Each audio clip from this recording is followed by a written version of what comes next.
Salut à tous et bienvenue dans ce nouveau tutoriel sur le logiciel AutoCAD. Dans ce nouveau tutoriel, je vais vous montrer 20 outils hyper puissants et indispensables pour réaliser des bonnes croix sur le logiciel AutoCAD. Ces outils vont vous permettre de modéliser tout type de forme sur ce logiciel. Nous allons commencer d'abord par 4 outils essentiels, les 4 premiers outils les plus puissants du logiciel AutoCAD. Ce sont les suivants. On va commencer par l'outil Polysolid qui est là. Ensuite, on va vous montrer l'outil Extrusion. Par la suite, nous allons évoluer en vous montrant l'outil Révolution et l'outil Balayage. Et nous allons finir ensuite par l'outil Lissage qui est juste là. Alors nous allons commencer par l'outil Polysolid. D'abord, je vais vous expliquer un peu ce que c'est que Polysolid.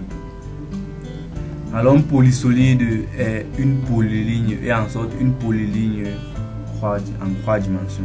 C'est-à-dire c'est une polyligne qui nous permet de dessiner directement en 3 dimensions. Par exemple nos murs ou plusieurs objets que nous pouvons dessiner, qui peut nous permettre de dessiner. Donc on peut faire directement nos murs avec l'outil Polysolid là. Alors comment il fonctionne? Il est très simple, sa fonctionnalité est très simple. C'est un polysolide. Lorsque nous le sélectionnons, là dans la barre de commande, vous voyez, vous avez la hauteur, la largeur, la justification. Alors lorsque vous cliquez sur Polysolid là, vous devez d'abord paramétrer la hauteur, la largeur et ensuite la justification de vos polysolides. Donc pour paramétrer, vous cliquez juste sur, si vous voulez paramétrer la hauteur, vous cliquez sur la hauteur. Ensuite vous renseignez, je vais faire un bâtiment qui va avoir une hauteur d'environ 3,20 m. Je fais Enter. Je paramètre la largeur de mon mur. Je vais faire un bâtiment qui aurait une largeur de 0,20. Je fais Enter. Et je vais justifier le centre. Donc vous pouvez justifier à gauche, à droite et au centre. On va considérer ici que nous avons les axes du projet. Donc cliquez là sur le centre. Ensuite, lorsque c'est fait, vous pouvez directement venir dessiner vos polysolides en 3 dimensions. Ok, c'est hyper facile et c'est rapide pour ceux qui veulent directement dessiner leur polysolide en 3 dimensions. Vous pouvez même faire des arcs. Vous voyez, vous pouvez faire des arcs. Vous pouvez faire plusieurs formes avec vos polysolides. Chlore. Ok, voilà combien de dessiner. La particularité c'est que sa texture est modifiable. Vous voyez, on peut modifier la texture là à partir d'un navigateur de matériaux. Ça, on le verra dans une prochaine vidéo. Comment modifier la texture d'un solide. Ça, c'était la première manière d'appliquer un polysolide. La seconde manière, c'est de l'appliquer par rapport à une ligne de référence qui existait déjà. Par exemple, on a cette ligne, donc par rapport à la ligne de référence, on va juste cliquer dessus et faire apparaître comme par magie notre polysolide. Donc on va cliquer là sur polysolide. Ensuite on va prendre là, le polysolide aura gardé les mêmes paramètres que celui-là. Donc lorsqu'on clique sur polysolide, on clique sur objet cette fois-ci. Et lorsqu'on a cliqué sur objet, on sélectionne juste l'objet. Et voilà notre polysolide avec les mêmes paramètres que celui-là. On peut faire la même opération là. On clique sur polysolide, objet, ensuite on clique dessus et ça prend la forme. Donc vous voyez que la deuxième méthode ici est plus sympa que la première, parce que avec la première méthode il suffit juste d'un clic et votre polysolide apparaît comme par magie. Alors nous allons tout de suite appliquer cette méthode pour modéliser nos bâtiments avec l'outil Polysolid. Donc on va cliquer là sur Polysolid, on va prendre objet et on va successivement cliquer sur les murs. On fait espace, objet, on clique sur le mur. On fait espace, objet, on clique sur le mur et ainsi de suite. Ok, vous pouvez vous amuser à compléter. Vous voyez, c'est facile. Ok, nous allons poursuivre avec le deuxième outil super puissant de ce jour, c'est tout simplement l'outil extrusion. Alors l'outil extrusion, son emplacement il est juste là. C'est un outil qui nous permet de donner du volume à un dessin en 2 dimensions. Mais la condition est qu'il faut que le dessin en 2e dimension soit un contour fermé. Vous remarquez quand je sélectionne ce carré, c'est un contour fermé. Donc dans le cas où il est exposé, on va le décomposer. Dans le cas où c'est élément par élément, si on l'extrude, donc pour extruder, vous allez dans solide, on clique sur extrusion et on sélectionne les éléments à extruder. Si on l'extrude quand même, vous voyez, là on aura un vide au milieu, donc on va plutôt extruder les surfaces. Donc si on sélectionne là, on vient là, vous allez voir que c'est une surface extrudée. Vous voyez, par contre, si on extrude ce monsieur-ci, donc on clique sur extrusion, ensuite on sélectionne l'élément à extruder, enter. Vous voyez que c'est un volume, c'est un solide en fait. Si on vient là dans les propriétés, vous allez voir que c'est un solide froid. Là c'est une surface. Dans le cas où on a un creux, qui ne sont pas des polylignes, qui sont plutôt des craies, mais qu'on veut quand même faire un solide, il suffit juste de créer une région avec tous ces craies là. Alors comment faire pour créer une région? On va sélectionner, on va taper région sur la barre de commande, donc saisit région. Ensuite on va commencer région, il est là. Ensuite on va sélectionner les éléments qui va constituer notre région et on fait enter. Vous voyez, là on vient de faire une région et ensuite on peut extruder. Vous voyez, on peut aussi extruder ce monsieur sans faire la région parce que c'est déjà un polygone fermé. Okay. Il y a une autre méthode pour extruder. On peut extruder suivant un chemin. Je vais vous montrer comment ça fonctionne, l'extrusion sur un chemin. C'est-à-dire, lorsqu'on va extruder ce cercle, il va suivre tout simplement le chemin qu'on va l'imposer. Donc pour cela, on va toujours prendre extrusion et on va sélectionner le cercle. Ensuite, on va faire enter. Et au moment de taper la hauteur, on va tout simplement venir là dans la barre de commande, on va chercher chemin et on clique sur chemin. Ensuite, on va sélectionner le chemin d'extrusion. Et ensuite, on a notre extrusion suivant un chemin. C'est tout simplement magique et ça nous permet de faire des formes variables et complexes sur le logiciel AutoCAD. On va réessayer pour ce monsieur. On va cliquer sur extrusion, on sélectionne l'élément à extruder, on fait enter. Ensuite, on vient dans la barre de commande, on sélectionne chemin et on clique sur le chemin que doit suivre notre cercle. Et on a ceci. Vous voyez que ça nous permet de faire des formes très variables. Ça c'était l'outil extrusion. Et tous ces matériaux, je vous rappelle que nous pouvons appliquer des textures sans aucune contrainte. Alors on va essayer de faire un exemple précis pour un cas de bâtiment. On va essayer d'extruder nos murs. Alors pour extruder nos murs, il faut d'abord enlever tous les éléments qui peuvent nous perturber lors de l'extrusion. Donc on va tout simplement éteindre les recalques. Ça perd un plus pour ceux qui ne connaissent pas déjà, mais il existe une méthode très facile pour éteindre, pour conserver juste le calque sur lequel on veut travailler sur le logiciel AutoCAD 2017.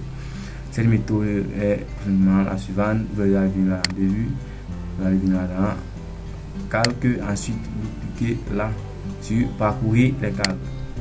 Cette fenêtre qui s'ouvre et vous cliquez juste sur le calque que vous voulez conserver. Là je vais conserver mes murs et je fais fermer.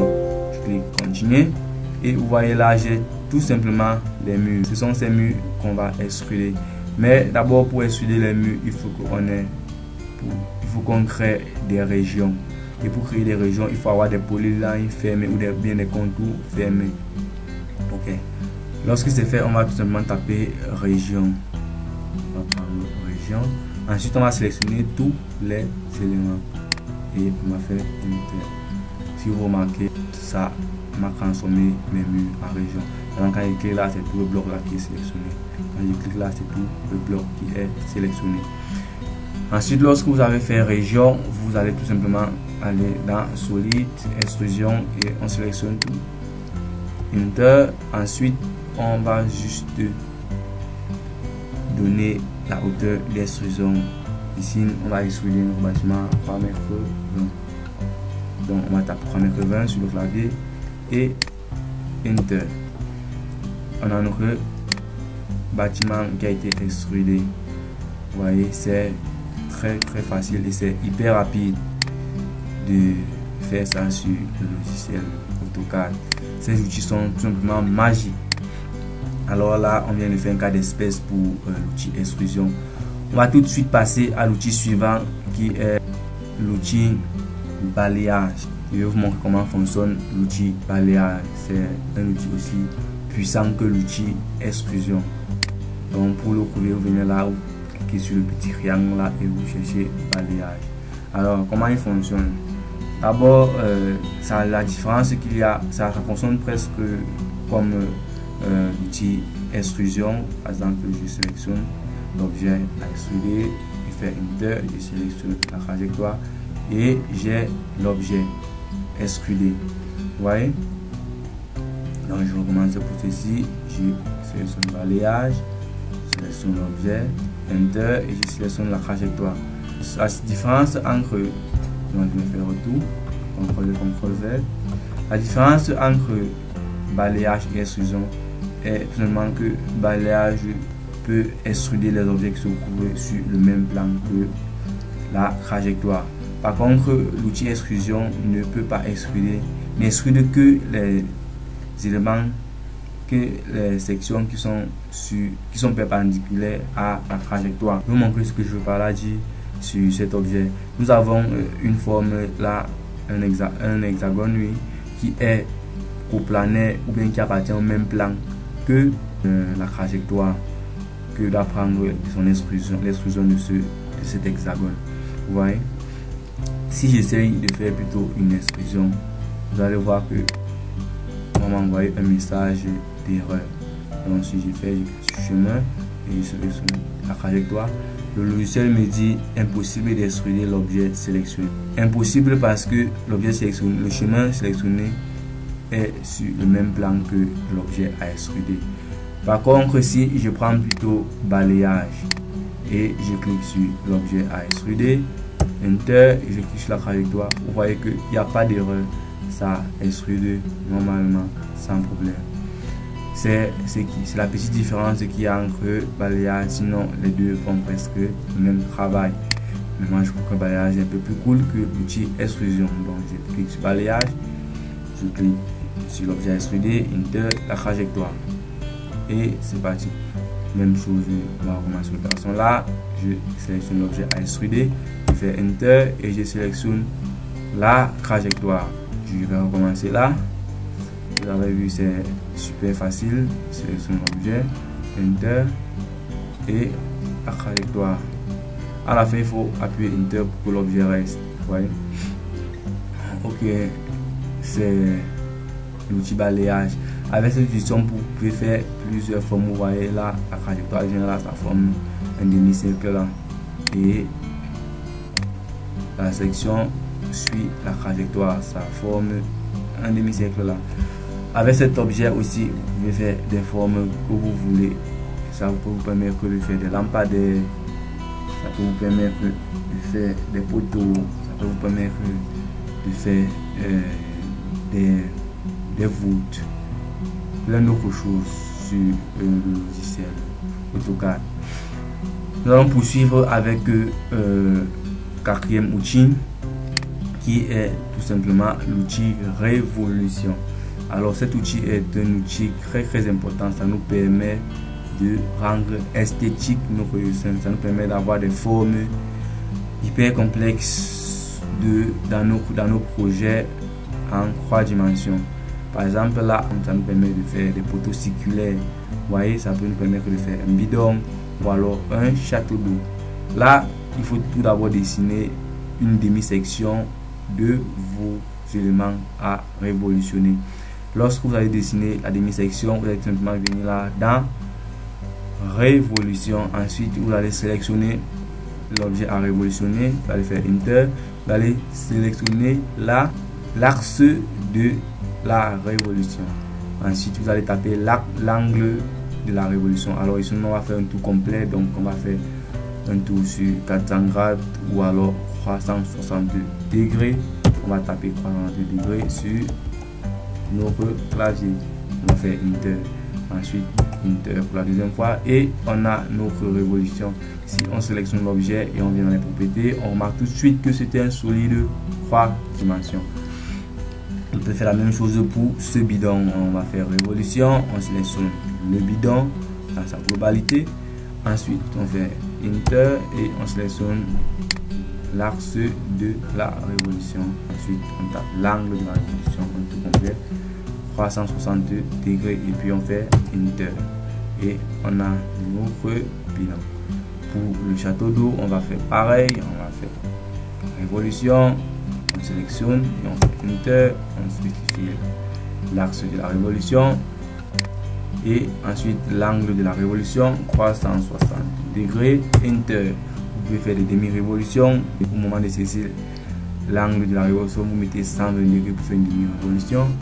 Donc vous pouvez faire plusieurs objets aussi avec la révolution, plusieurs objets esthétiques avec cet outil révolution. Ensuite, nous allons directement attaquer le dernier outil, le cinquième et dernier outil. C'est tout simplement l'outil lissage. C'est un outil très important pour modéliser des objets hyper complexe sur ce logiciel. Remarquez, là on a deux sections différentes. On a un cercle et on a je pense que c'est un octagone. Un octagone. Là on a deux cercles de diamètres différents. Alors l'outil lissage est un outil très important, comme je dis, pour faire des formes encore plus complexes dans le logiciel AutoCAD. Comment il fonctionne? Alors, on va cliquer là sur l'onglet lissage. Ensuite, on va sélectionner le premier profil, le second profil et on va faire Enter. Vous voyez, là, on a un joli pot de fleurs avec une base circulaire et une base supérieure en octagone. Ensuite, je vais vous montrer. On va faire un second lissage avec un cercle, un grand cercle et un petit cercle. On va cliquer sur le premier, le second et on a notre lissage. On va faire Enter. Ok. Maintenant, vous allez remarquer que à chaque fois que je sélectionne un lissage, il y a un bouton là à côté qui peut nous permettre de modifier davantage notre objet. Par exemple, lorsqu'on clique là, vous voyez, on peut changer comme on veut et on obtient les formes variables.